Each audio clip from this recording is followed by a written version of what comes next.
Welcome to the Year of the Movie podcast, the podcast where we talk about movies from the year of the movie 2023. I'm Sebastian, I'm Maggie. and this is our podcast. Our last episode was just a little recap of movies we've reviewed so far, but now we're going back into what the podcast is about, and we're talking about a movie that came out in 2023. This is our first review from a year that isn't the year the podcast is about. Yeah. What's today's movie? We're talking about Please Don't Destroy the Treasure of Foggy Mountain. Wonderful, Yeah. wonderful. Little context of Please Don't Destroy. They Yeah. little sketch comedy group, and they've been doing what like TikToks and stuff for a while, and then they got onto SNL. They're Yeah. pretty popular there. Yeah, so they had, I assume still have, like a YouTube channel, and yeah, they got big on TikTok and stuff during the pandemic with their absurdist humor, and then, yeah, now they're writers on SNL, and then the movie happened in 2023. Yeah. So, pretty quick trajectory up. Yes, but How you say that? they are two out of three of them. Yeah. So they're funny, but we should also mention 2 out of 3 of them at least are nepo babies. Yeah.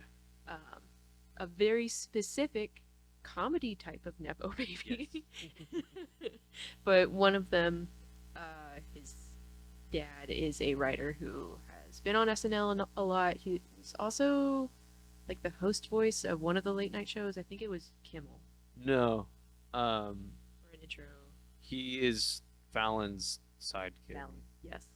Yeah. I knew there was a Jimmy and a late night involved. And then another one, his dad is one of the like long-term collaborators with Adam Sandler. And then the third one, He's just kind of there. buddies. Yeah. Yeah. Yeah. Well, we can get more into that later. Well, for now, why'd we start this podcast? Oh, so we were a couple of bored white people. Yeah.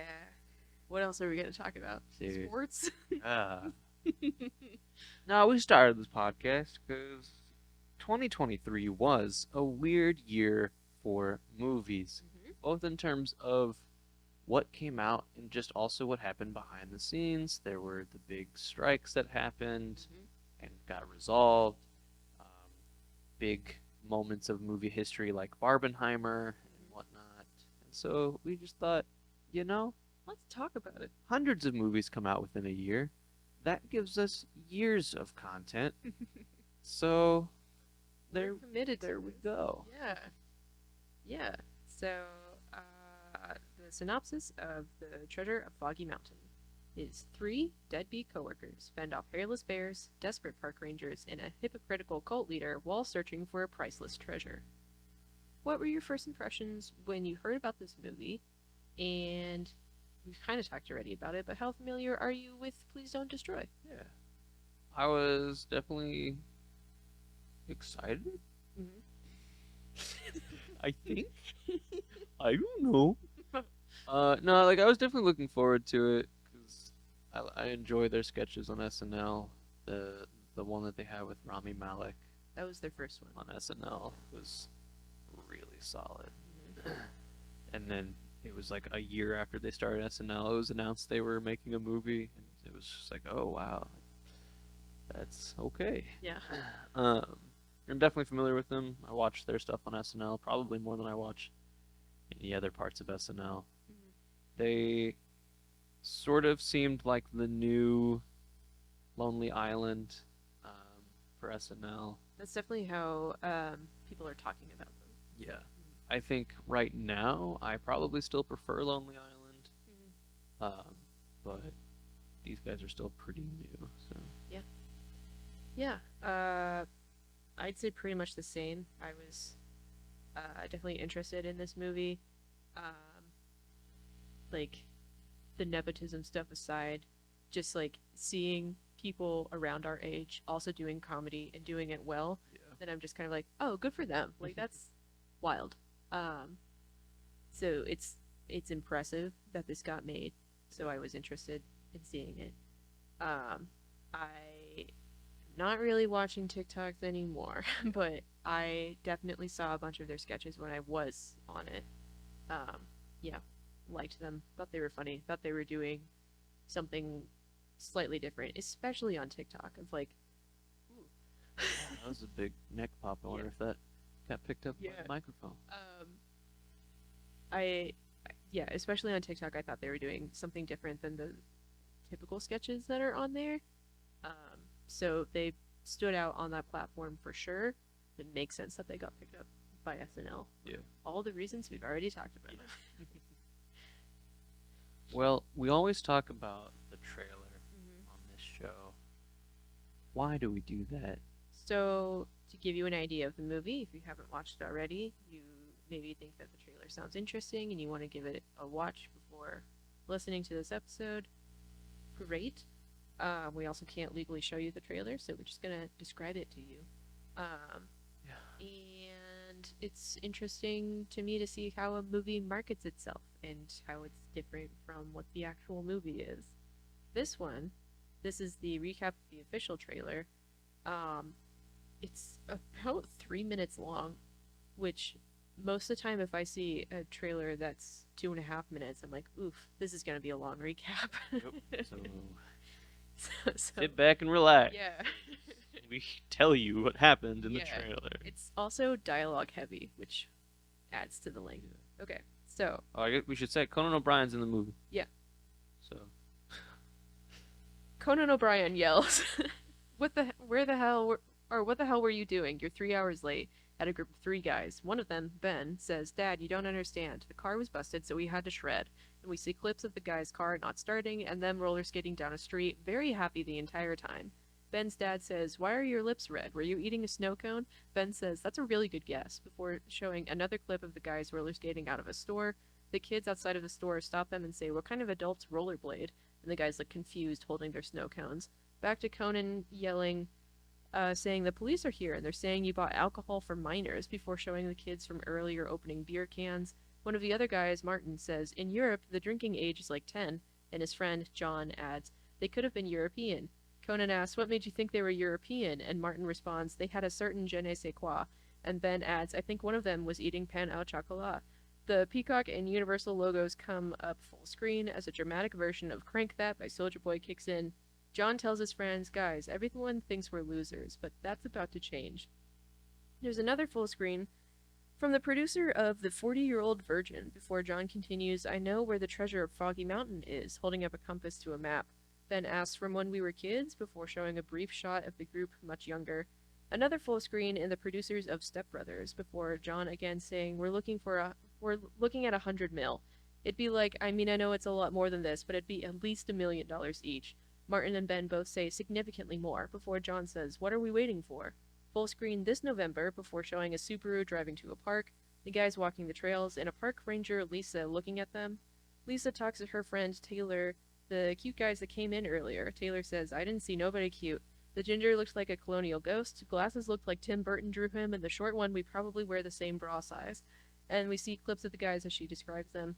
Lisa says they had a treasure map with an X on it. Taylor says, We're gonna steal that map. There's a shot of Foggy Mountain before showing the guys in the woods again. They turn around and Martin says, That's a full-on hawk, and we see a hawk walking on the ground behind them. They say hi, then suddenly the hawk runs towards them and begins chasing the group. The hawk screeches as they climb a rock and Martin screams back. Ben asks, Does it not know how it can fly? Why did it walk away with an attitude? There are several quick, darker shots as John says everyone is after this treasure, and there's a group standing in a parking lot with masks on. Ben confronts Lisa and Taylor, saying, We deserve that, and Taylor responds, You deserve it? Three white guys whose biggest issue is what, growing up? The guys slowly respond, No, it's way more nuanced than that, before quickly cutting to Taylor punching John in the throat, Taylor celebrating, Ben punching her in the throat and freaking out. Taylor yells, You just hit a woman. And Martin says, I apologize for him. I would, for one, would never, before Taylor punches him, too, and he immediately punches back, and Ben says, Oh my god, you hypocrite. Martin says, So I've hit one woman. That's not in the grand scheme, and Taylor punches him again, and he throws up. Cut to the guys walking over an off-trail sign and finding an area with purple smoke. A deep voice tells them, Welcome, new friends, and there's someone with a giant papier-mâché head. There are several shots of the guys enjoying themselves while Martin's voiceover says, "We can all agree this is a scary cult and we're waiting for the other shoe to drop."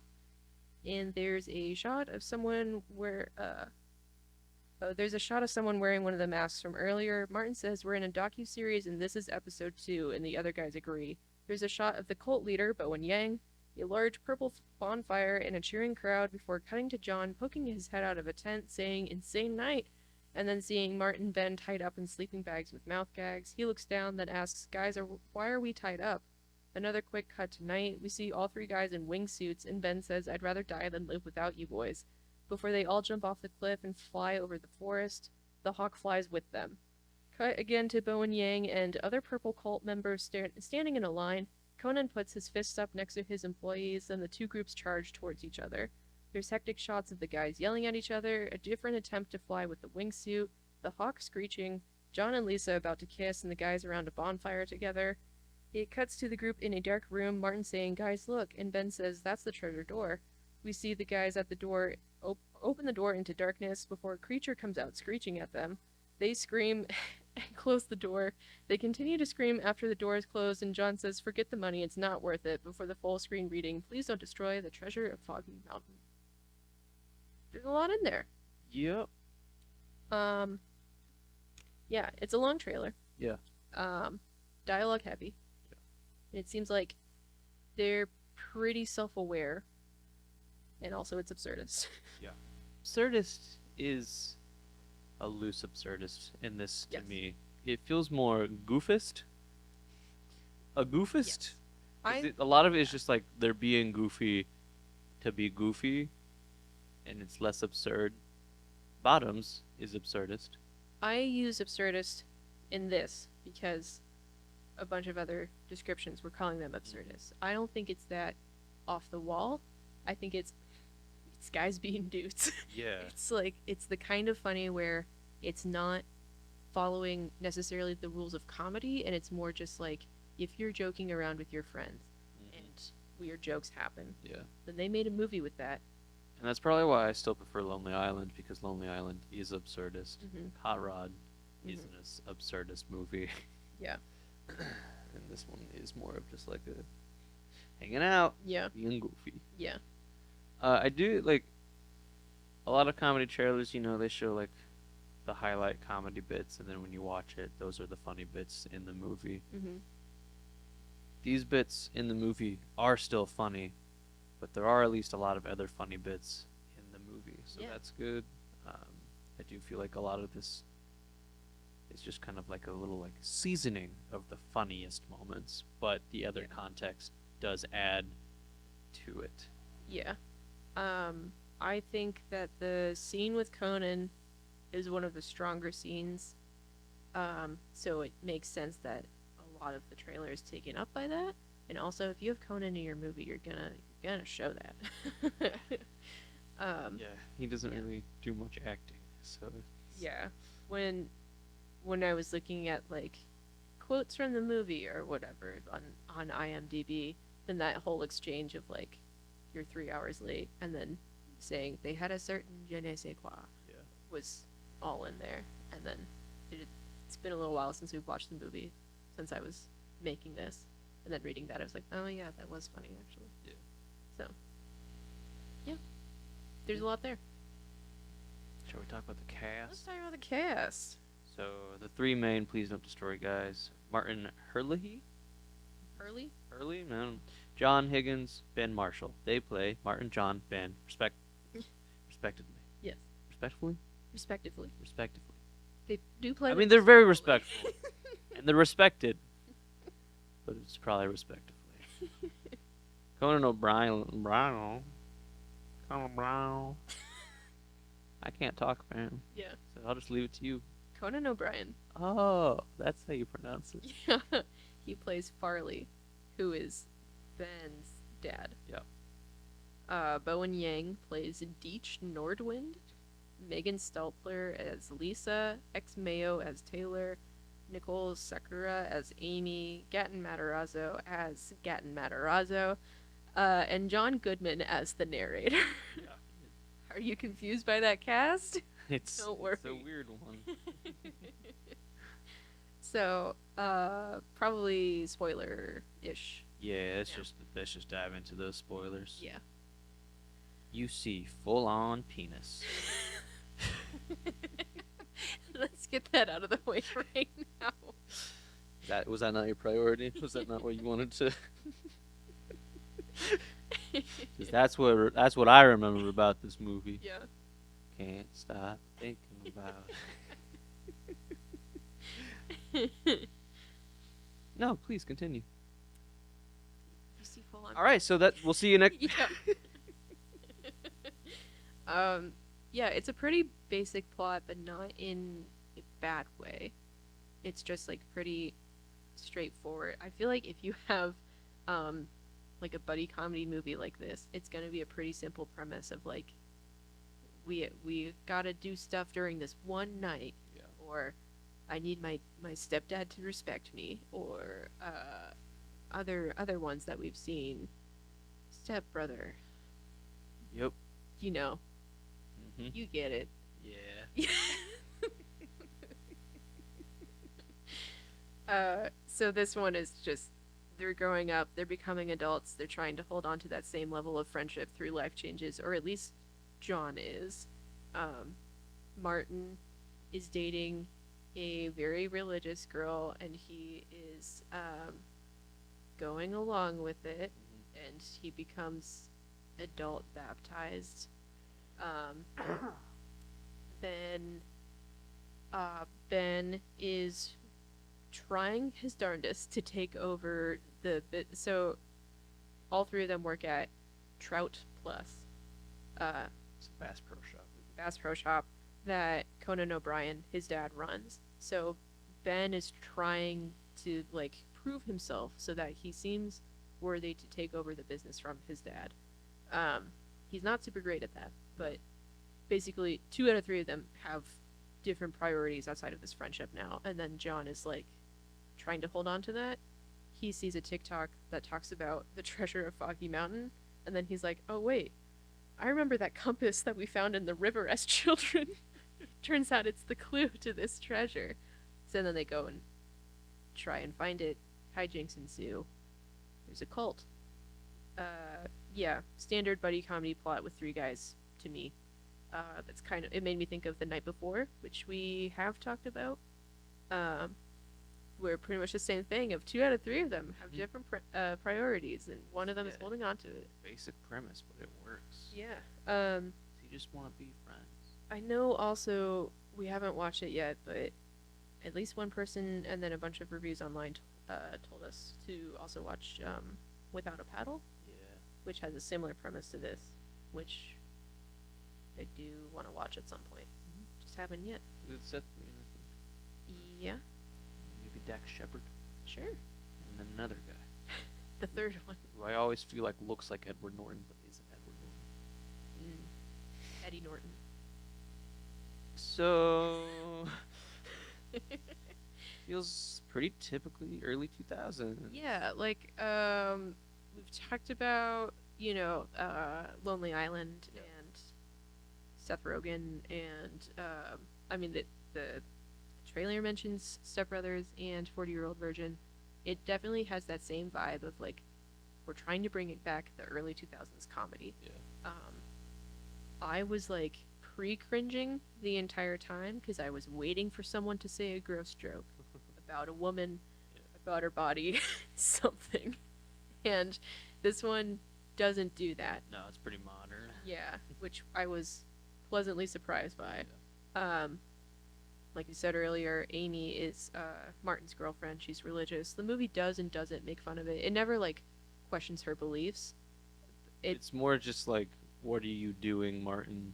You're going through all of these hoops. This isn't who you are. 'Cause Yeah. Don't they say Martin's Jewish?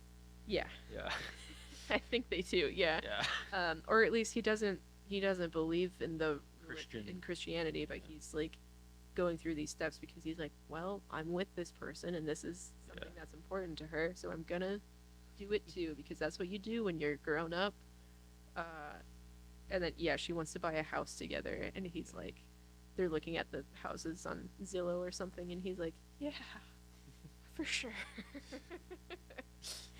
Um, Also, yeah, throughout, they keep teasing that Martin has an alter ego when he gets drunk, yeah, or right? yeah. So he has like a party personality. I Yeah. cannot remember the name of it right now, but it's like it's not like Party Doug or something, but it's just like Cool Dave, like Darren or there, some. yeah. Yeah, it's like a different name, but yeah, they have these stories about like, ah, remember they like fully refer to him as a different person. They're like, remember when Darren did this thing?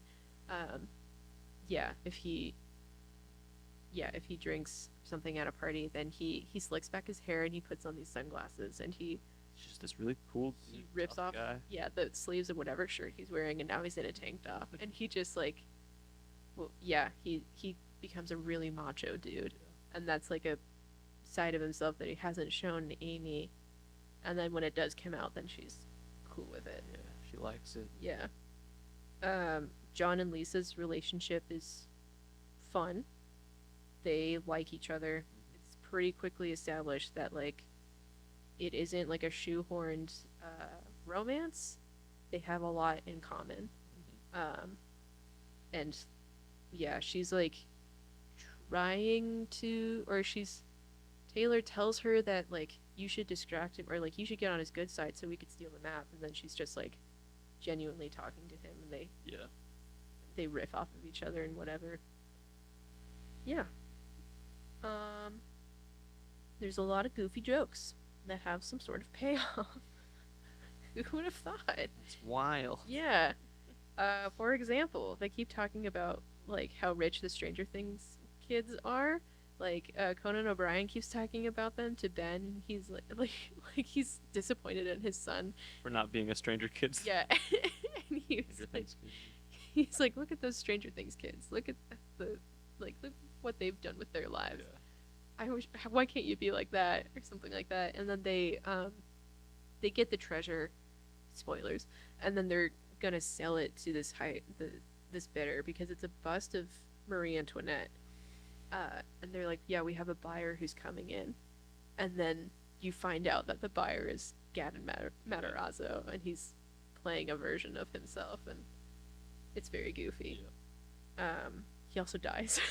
Yeah, so like part of this movie is like while they're in the woods and they find the treasure, they run into a cult in the middle of the woods, Mhm. and then the cult is like, we don't need to be connected to the internet or anything. But then the cult leader finds out about how expensive. So, so the um, Deech Nordwind, Yeah. they keep showing missing posters of him. So he went missing some time ago, and then you find out throughout the movie that he went missing to specifically look for the treasure, and then he founded this cult of other people who also went to go look for the treasure and then ended up not finding it or being lost in the woods, and then their cult is basically like we don't need it, like we've attained enlightenment or whatever. They're just high. Yeah, and they're high and he's controlling, and Yeah. then they find out how much the thing is actually worth, and then Deech is like, oh wait a second. And then they get violent. Yeah. So then they find out that the sale of the treasure is going to be at the Bass Pro Shop.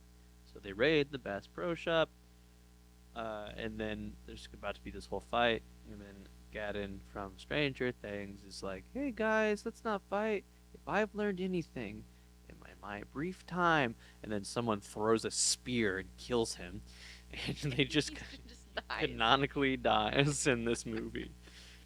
Uh, so that was very goofy. At one point, um, John joins the cult. Yeah. So like, they're able to escape with the treasure. They're on their way out, and then John, there's like, the fight that happens in these movies. The friendship breakup. Yeah, the friendship breakup happens. John decides that he's going to stay behind and stay with the cult because it gives him some sort of structure. Um, and then they do a very goofy time jump where they're like, their appearances are different. It's only 2 weeks later, but like Ben has a mustache or a goatee now, and Like a bolo tie and a suit. yeah, Martin is wearing this giant suit because he keeps wearing giant suits.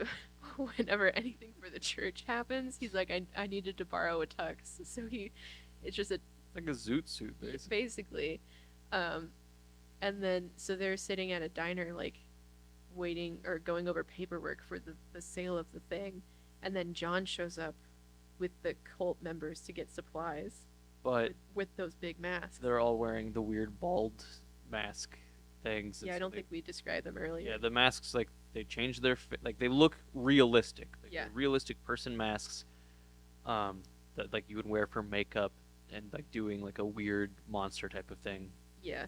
But like it's completely blank and bald, and so they just look like these weird bald monstrosities. And I forget why they specify that they have to wear them. I think it's just like because they're all technically missing, so they're like, we Yeah. want to hide our identities. So John shows up there and he's like, "Hey guys," and he like pulls off the mask Yeah. and then he's just like, "Help yeah. me." So, The hawk, the hawk. the hawk. So I mean, we talk about it in the trailer. Yeah, The hawk just like is walking around and it like just shows up. shows up and follows them, but then it shows up later in the movie like a couple times. Mhm. Um, a couple times in the movie they have the like squirrel suit, like The wingsuit. the wingsuit thing. Hmm. Um, and so like the three of them when they're finally united back together after the breakup and they're like working together again, then they wingsuit off of the mountain all the way to So Ben and Martin went back into the woods to rescue John. Yeah. And then John tells them that Bowen Yang is on the way to stop the sale because he wants the thing for himself. So they're like, "There's no way we can beat him." So then they wingsuit wingsuit to it. the Bass Pro Shop, Yeah. and then while they're flying, the hawk pulls up next to them flying, and they're like, "Oh my gosh, hawk, you do know how to fly!" Yeah. And like the hawk like practically winks at them, Yeah. but then It's a bad CGI hawk, but it's like yeah, they lean into it. intentionally bad. But then the hawk, like flies and basically dives and cuts Ben, no, not Ben, not Martin, the other one, John. John's wingsuit Hmm. right at the crotch, and so his penis does come out Hmm. and it just flaps around in the wind, and the movie fully shows it. That was another weird joke that gets the payoff later because they established why they became friends in the first place was in like sixth grade or something. Yeah. Then John was doing a magic trick at He the really talent likes show. magic. Yeah, and his his pants came off at some point during the show. And it's caught on fire. Yeah, and so then everyone saw it. So then afterwards, then Ben and Martin came up to him. They were like, "We thought he was pretty cool," and then Yeah. that's their friendship. They also established that like because this is basically Bass Pro Shop, that there's like a wind tunnel in it. So one of the things they do together a lot is get drunk in the wind tunnel and fly in the wingsuits. So that's like why they have wingsuit experience. Yeah. And then John Goodman narrates over John flying by himself, where he's like, John realized that his friends were moving on without him. By the way, I'm John Goodman. He says in the movie, "I'm John Goodman." Yeah. Very goofy. It is. This whole movie is very goofy. It is. Anything else that we want to talk about before production facts? I don't know. A lot of. I don't think there's really like any like specific things. It is just a goofy movie, honestly. Like this is Mhm. goofy. Yeah. So no Great. production. Yeah. It was released November 17th, 2023 on Peacock. It has a 92-minute runtime and it's rated R. It has a 42% on Rotten Tomatoes with a 92% audience score and a 49 out of 100 on Metacritic. Metacritic is the one that does the averages of a bunch of critic reviews, so this is only from 13 reviewers. That's critics don't like comedy. No. Like that is being proven right now because we're recording this the day or two after Golden Globes, Emmys. Oh, Emmys were last night. Emmys last night. Okay, Yeah. so yeah, the day after Emmys, and The Bear Mhm. is just sweeping best comedy, and it's not a comedy. Like there are funny moments, but the whole thing about it is how stressful these people's lives are. It's definitely a different type of comedy. Yeah, there's this type and The Bear, hard to compare. Yeah, Yeah. I think Bear is too far in the drama category. I know this is not quite what this episode is about, but That's fine. like Ted Lasso Hmm. is a dramedy that is Hmm. still mostly comedy. It's a light-hearted dramedy Yeah, and I somehow. and I think stuff like The Bear, which I'm not saying are bad shows, I just don't think they should be in the comedy category, Hmm. or we need a new category. Because like it was in the category, because the comedy category is always like comedy or musical TV, Yeah. right? And it won Hmm. best comedy or musical. Yeah. So it's just But Quinta won for Abbott Elementary for that's good. best leading actress That's in a comedy. See, Abbott Elementary is a comedy that is good and also is meaningful. It's a capital C comedy. Yeah. Yeah, and Hmm. again, I'm not. There's nothing against the bear. I'm just Hmm. saying like it shouldn't be. This just goes like critics don't like It's comedy. it's harder to make something that is purely a comedy Yeah. and not being like a comedy slash whatever else. Yeah. Yeah. So the critic consensus of Rotten Tomatoes says that this movie has funny bits, but it's not enough for a feature. The audience consensus is it's hilariously dumb fun, especially if you're around the age group of the guys, Yeah. which I feel like is probably true for how a lot of people felt with Lonely Island 10 years ago. Probably. Yeah. Um, there's a 2.5-star Roger Ebert review that says this one is more forgettable than it could have been, but also nowhere near the disaster that often comes when members of Lord Michael's troop are allowed out during the day. I mean, I don't disagree. I don't disagree. Yeah. Yeah. It's like the movie's goofy, but there's not like a lot where I'm like, oh yeah, I remember this one thing. I guess one thing that we didn't mention is there's a bear that shows up and it has no hair. Oh, the creature that comes out when they have to sing to open up the treasure door. Yeah. Like we didn't even talk about that, but they have to harmonize in order to open the door. And then they do, and then there's a hairless bear that walks out and it had been in there with the treasure. It's like a thing that is only on screen for 2-ish minutes, Yeah. but it's the first thing that's mentioned in the synopsis that I could find on Google. That was like 3 deadbeat coworkers fend off hairless bears. It's like, why is it plural? It's Yeah. just the one. And it was only for a little bit. Yeah. Mhm. So that's kind of what I guess Yeah. the reviews just like there's so much in it, and so like none of it quite sticks, and Reading reviews for this were weird. yeah. Because I do agree, this one was more forgettable than it could have been. Um, I, yes, spoiler for my review later, but I initially gave it a higher score on our list because we reviewed it right after watching the movie, and then I changed it a couple days later because I was thinking about it, and I was like, I actually can't think of any quotes like 2 days after watching this movie. Reading about this again, then I was reminded about all this stuff, and I was like, oh yeah, this is a good movie. So it's like, Yeah.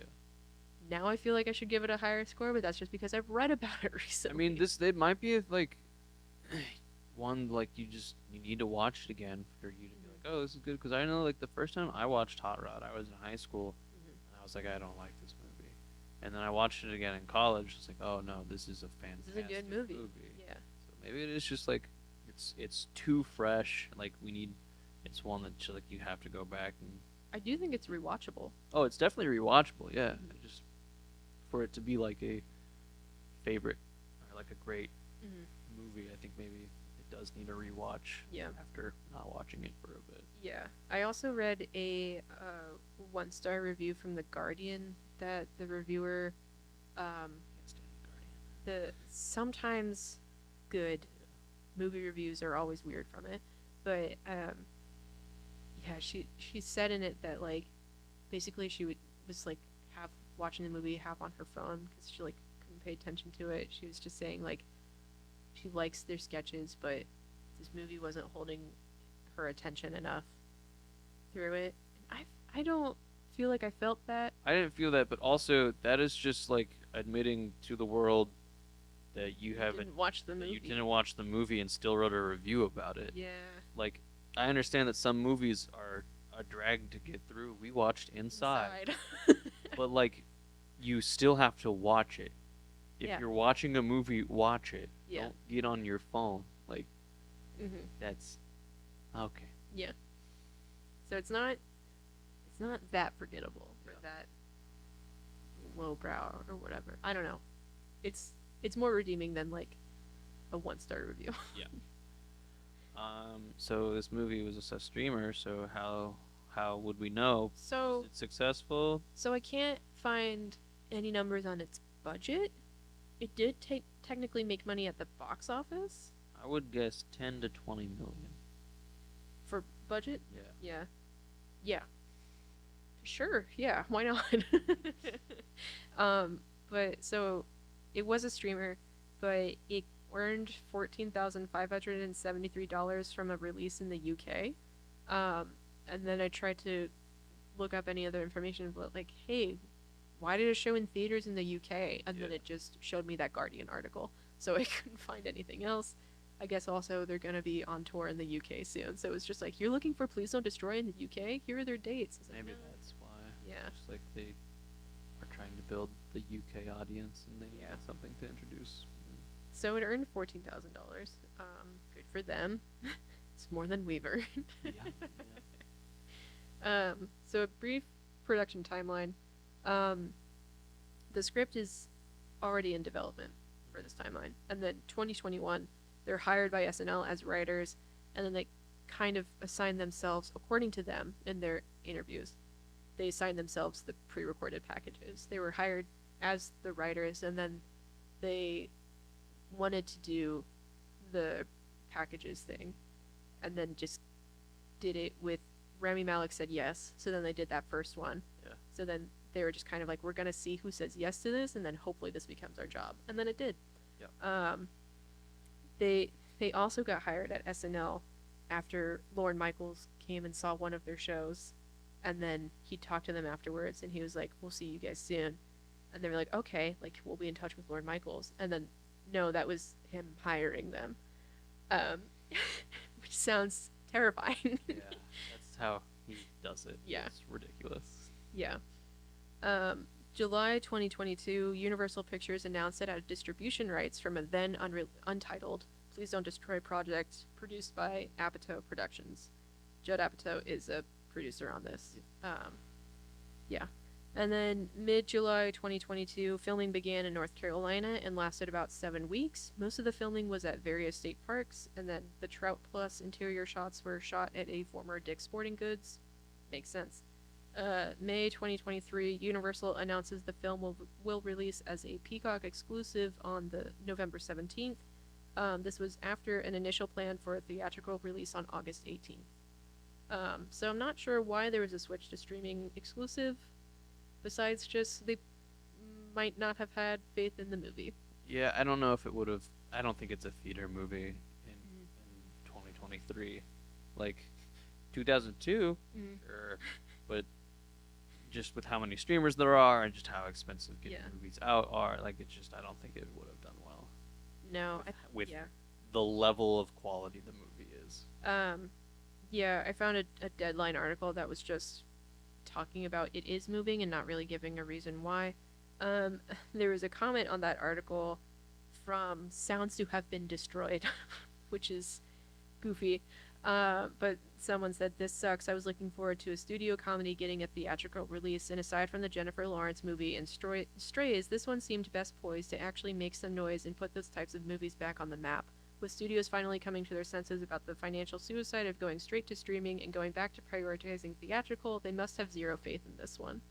Again, this is just a comment from a random person on this article, but I do agree with most of what they're saying. It's like, there's a reason that I keep referring to this as early 2000s comedy, because they're not really doing this anymore. Yeah.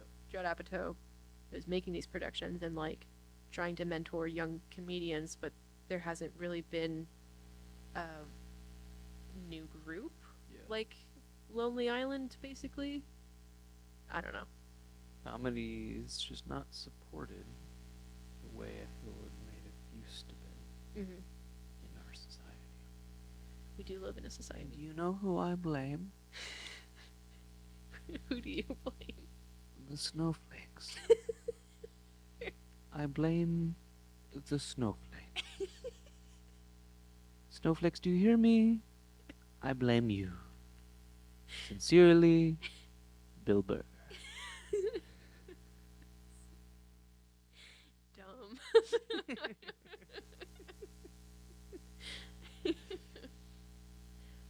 Yeah, comedy goes in waves. Yeah. Anyway, it was written by, produced by, and it stars the Please Don't Destroy group. What a shocker! It was directed by Paul Briganti, who is also a SNL segment director. He's also done Crazy Ex-Girlfriend, The Late Late Show with James Corden, a bunch of other comedy stuff. This isn't his first feature, but I think it's his biggest feature. Um, and then they had been developing the script before they were hired by SNL. They got the SNL job, and then, according to Judd Apatow, he was then interested in like acquiring it immediately. There's some behind the scenes footage of Apatow and others talking about how this is the next generation of comedy. They see themselves in this group. There's a bunch of stuff where they're like, oh man, it's like deja vu of seeing like, or thinking of me and Adam Sandler and a bunch of those guys just all making a movie together. So I get why comedy people are excited by this group. And then, according to Please Don't Destroy themselves, they considered editing to be the most difficult part of the film production. In an Esquire article, Ben Marshall says editing was probably the hardest. We're so used to having today's total say in all our edits and being extremely involved. It was hard to relinquish a little control. We were working here in New York and it was being edited in Los Angeles. We were still involved. It was just logistically pretty crazy. Also, improv is very difficult to edit. So much of the process is just endless piles of unusable improv, just hours and days. Martin Hurley added, so much of the funniest shit was like a minute and a half of improvising that wasn't usable. Even if there was one killer thing, we would still have to cut it. We're just so obsessed with making every scene as funny as possible. Clearly, it depends on your type of humor and whether or not it was as funny as possible. um, Editing improv is difficult. so difficult. Yeah. I I can't imagine doing an entire movie worth feature length of 3 guys who make their career off of improv. Yeah. And then any scene with Conan O'Brien. Like, just how much footage do they have of Conan O'Brien saying things? I mean, even in some behind the scenes footage that I saw, then he's like, it's hard to see when he is and isn't in character. Yeah. Or like in character as a version of himself. Where there's like one clip that I can think of I think filming had rapped or was close to rapping, and Conan is just standing there in this group of people, and he's like, I've been on television for 86 years, and never in my life have I been so disrespected by a group of youths, or like, how dare you all involve me in this production? And like, clearly, he doesn't actually mean it. Yeah. But yeah, I can't imagine all of that coming together. But then they also seem to have a similar sense of humor with other behind the scenes footage. They kept whoever edited this one clip or this one video did a good job, but it was a video that Peacock released where they cut in between like Judd Apatow and someone else who was also an executive producer on the movie, talking about like clearly you can see that these group of guys are good friends and they love each other. It keeps cutting back and forth between all 3 of the guys where they're like, we're actually fighting right now. This might be the end of our relationship. And one of them's like, we don't talk to each other unless we're on set. They all live together. They work together. they're best friends. Yeah. I also just couldn't imagine I mean, I can, but I don't want to. The transition between having total control over your edits and then now you're in the studio system with Universal and Peacock. Then, just fun facts. John Higgins was a clerk in A Man Called Otto, and Martin Hurley was a zombie in Hubie Halloween. Critically acclaimed Hubie Halloween. If you were wondering which one of the 2 had the nepotism connection, it's those 2 out of the 3 of them. Well, shall we talk about our ratings now? Okay. Okay. So we do a 4 out of 4 rating system with 5 options. 0 out of 4 is oh no. Don't make movies. Go home. Sit on the couch. Rethink your life. be an accountant and stop making movies. Mhm. 1 out of 4 is that was a movie. 2 is that was a well-made movie. Mhm. 3 is enjoyable and kind of technically good. Mhm. 3 is what I just said, and 4 is Oscar worthy. What was 3? No, I think you got it. It's enjoyable and kind of technically good. Oh, right. And then 3 is what I just said, Gotcha. but 4 is Oscar worthy. Gotcha. So I gave it a 2 out of 4 Mhm. because it was fun, Yeah. and that's kind of about it. Yeah. I also gave it a 2 out of 4. I originally gave it a 3 out of 4. I think I was just mostly like it's funny. Yeah. And it is a well-made movie. Um, but I gave it the higher score initially because I was just like so pleasantly surprised Yeah. that no one was gross about Lisa Yeah. that I was like, wow, 3 out of 4. And then a couple days later, it's like, well, actually, 2. Yeah. 2 feels about right. So I'm sticking with 2. I still like it. Mhm. I think it's a, uppercase 2. But Solid uppercase. solid too. uppercase 2. Yeah, I think it's rewatchable. Yeah. But it's a good first movie for them. Yeah, it is. Mhm. No, I don't. It definitely could have been worse. Yeah. SNL movies are sometimes. Bleh. Yeah. Hit or miss. Yeah. Mhm. Well, we always talk about another movie that we've watched recently. I don't think we've watched a movie together recently. We've been busy. We have When been. we get home, we just want to shut our brains off. Mm-hmm. But I watched the movie Tombstone. Yeah. Solid movie. Mm-hmm. It's a real solid movie. Mm-hmm. They should have kissed at the They do actually in that one. You know what? This is also. They should have kissed at the end of Foggy Mountain. Yeah, all All three, three of at the them. same time, just a trifecta kiss. Yeah. Mm-hmm. Yeah. Tombstone's good though. Mm-hmm. It's another Val Kilmer movie where he's not the main character, but he gives a solid performance. Nice. Kurt Russell is the main character in Nice. Tombstone. Sam Elliott is in it. Mm-hmm. Dodge Ram. Get her done. I'm Sam Elliott. I'm Sam Elliott. I was in Tombstone. Yeah, it's a good movie. Good. Have you watched a movie? I'm trying to think if I have. I feel like you have. I mean, yeah, not super recently. I've mostly been watching through an old Dimension 20 campaign and Great British Bake Off. So that's my favorite movie. Is Great British Bake Right. Off. Well, I also watched a new movie Whoa. that came out this year already Mhm. called Lift, and it's Oh, the yeah. Kevin Hart heist movie. Mhm. It. So we're still staying relevant for those of you who are interested in new movies. Mhm. This is the new movie I decided to watch. I gave it on Letterboxd half of a star. I didn't realize you could do that. Yeah, it's out of 5 stars on Letterboxd. Gotcha. What a Um, weird system. yeah. This movie, um, is worse than that Ryan Reynolds movie on Netflix that Michael Bay did a few years ago, Six Underground. Oh, And that movie was bad. I don't know that movie. It was real I bad. thought you were gonna say The Gray Man. No. I mean, I only got 15 minutes into The Yeah. Gray Man, so who knows. No, Six Underground was a terrible Michael Bay movie, Mhm. but it had Ryan Reynolds and parkour. And so that was enough for me to be like, I can enjoy this movie. Yeah. This movie did not have Ryan Reynolds, War parkour. nor did it have parkour. Disappointing. Yeah, and it, like, to be a worse movie though than Six Underground is honestly impressive because of how bad Six Underground was, Yeah. and this was worse. Like, what makes a good heist movie is you get to know all of the characters. The Ocean's movies, I love those movies.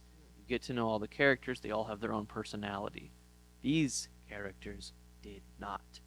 And did I mention, I know I didn't, but I'm asking it rhetorically, that Vincent D'Onofrio is in this movie. Good old Vincent Vinny D'Onofrio. himself is there. Beanie. Yeah.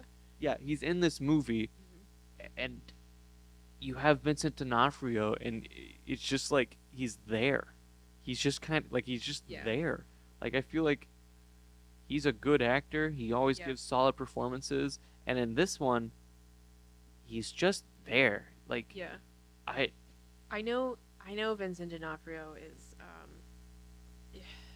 he's got a quirky personality. yes, he does. But I like him in the things that I know him from. My mom was a big fan of Law and Order SVU, I think. Maybe. He was in that one. Whichever Law and Order that he was in, then she really liked that one, so I remember seeing him a lot. And then I really like the movie Mystic Pizza. He's good in that. Yeah, it's yeah, wild how many actors are in there, and it's like their first Yeah, thing. he's great in Men in Black. Yeah, that too. And we just watched Echo. And we just watched Echo, and he plays Kingpin like he does in Daredevil. Mhm. Love his performance there. Mhm. I'm gonna do the voice. Yep. You ready? Are you gonna? When I was a boy. I thought you were gonna be Sam Elliott again. No. No. Mhm. I do like the when I was a boy.